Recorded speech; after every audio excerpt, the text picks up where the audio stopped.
3 à 4 jours, j'avais publié une vidéo concernant la détermination des valeurs de A, B et C pour que l'équation soit équilibrée.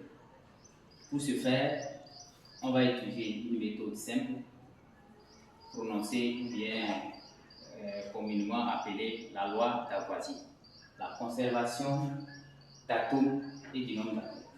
Sans plus tarder, on va commencer par la conservation du nombre d'atomes ou d'atomes de fer.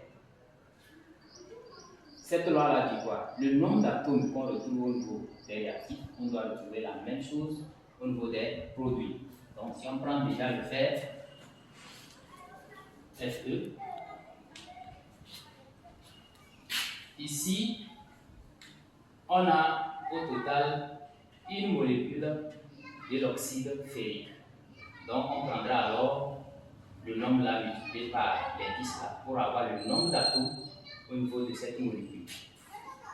Donc, au niveau des réactifs, alors on a 1 fois 2 qui concerne l'atome de fer. Maintenant, ça là, la flèche là indique l'égalité.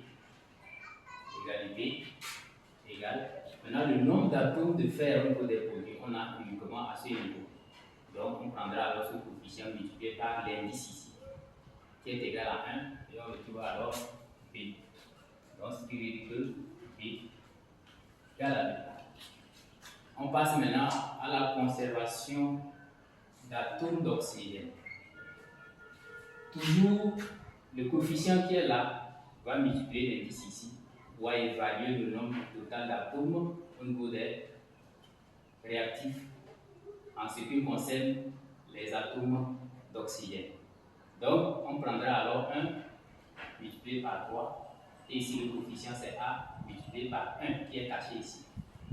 Donc, on a alors 1 fois 3 plus A fois 1 plus A fois 1 égalité. C'est ça la flèche.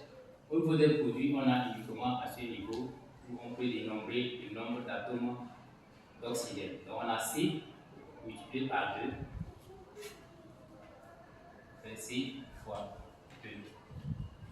Donc ici, on a alors 3 plus A égale à 2 fois C. C'est une équation à deux inconnues. La valeur de A et la valeur de B n'est pas connue. Donc on va passer maintenant à la conservation du nombre d'atomes de carbone.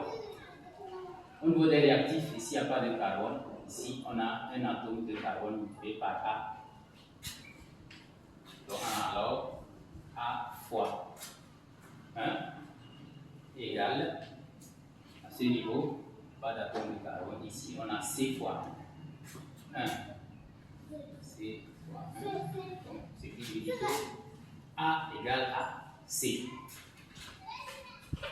Si A égale à C, alors on peut revenir dans cette équation ça va donner ça 2 pour pouvoir éliminer A ou C. Ok, à la place de A on peut écrire C, à la place de C on peut écrire. Donc si on utilise 2 dans 1, on a alors 3 plus A égale à 2 A. Donc, par un travail mathématique, on peut essayer d'évaluer la valeur de A. Donc, si on prend ça, on amène ici, on retrouve à 3 égale à 2, ça, moins A. Donc, ce qui veut dire que A ici égale à 3.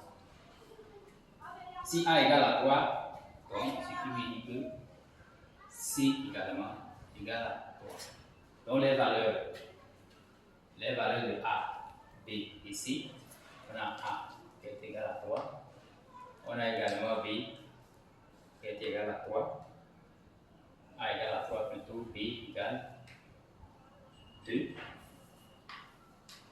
et C égale à 3. Merci.